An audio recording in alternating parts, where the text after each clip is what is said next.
Maybe we could speak to this tension between how much government intervention is okay for Milton Friedman. So he was against minimum wage, but he was for guaranteed minimum income. Can you explain actually the difference between the two?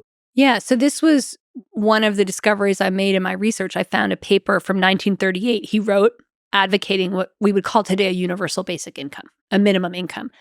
And he basically sees this as part of the effort to create a new liberalism, right? And he basically says we have advanced societies, we have prosperous societies. We have decided, in keeping with our morals and our ethics, that people should not be starving in an advanced society like this. The question is, how are we going to make that happen? And he ended up believing the best thing to do was to put a floor under everybody. And he said, you can get that based on your income. If you have a lot of income, you don't get it. If you have a little income, you might get a little bit of it. If you have no income, you get enough of it. And he believed in the beginning you should base that on, what was required to buy food, right? That would be kind of an objective. You could objectively determine the nutrition and the price of food.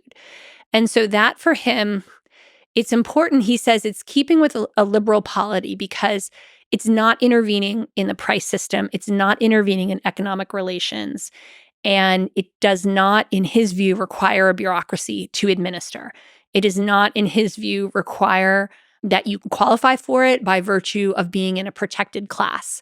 You just get it as kind of part of your membership in this general citizenship body. And so that to him was really different than a minimum wage because it did not interfere with the work bargain. His belief about minimum wages was specifically that it priced out unskilled labor, that what an unskilled laborer had to offer was a willingness to work for a very low wage. And if you set the minimum wage too high, businesses, instead of hiring that higher priced labor, would not hire. Or like we could think of today, right? They put in an electronic checkout, or something like this, where you don't actually need the labor. So he really believed the minimum wage had that perverse incentive. Now this is a live debate on what minimum wages do, and there seems to be a level at which you can set them that they can not have that perverse effect and in fact can kind of create people with more spending money that then powers the economy. So he had a very sort of clinical analysis of that rather than an empirical one or a really abstract analysis. But the minimum income is fascinating because it seems very leftist to us. But what it is it's purely individualistic.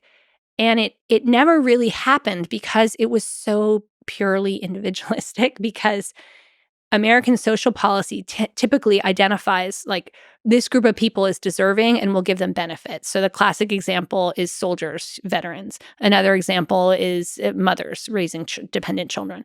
These people deserve money. The rest of you better go out and work.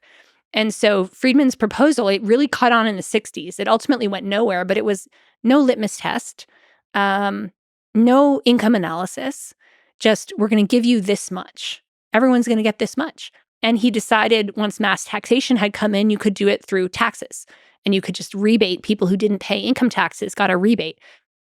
That actually came to pass. It's the earned income tax credit. And it's considered extremely successful, by policy analysts. It does what it's supposed to do. It's not that expensive. And so I see that as a kind of paradigm of his thinking, in that instead of creating a bureaucracy that does some form of redistribution, or instead of trying to intervene in the market for labor or the market for something else, the market for housing, you provide a cash grant that people spend for themselves. And so interestingly, that's what happened in the emergency situation of COVID, right? That's exactly what people did. They followed that model. We just get money out quick. And there's a lot of discussion still about UBIs as something that should be done.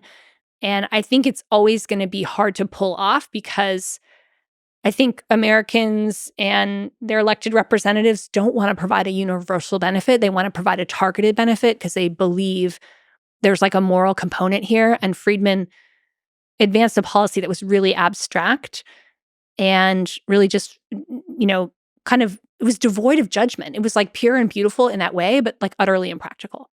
And it really focused on not interfering with the market and the signals that the market provides. Like, he was really against price controls for the same Yeah. kind of reason. Yeah, exactly. You could say, okay, but how does this not interfere with the market, right? If you provide people with a minimum income, won't that change their incentives to work, et cetera? I mean, there's a big body of research on this. Most of it seems to show, one, it's way better than the current benefits cliff where you have to not work to get your benefits.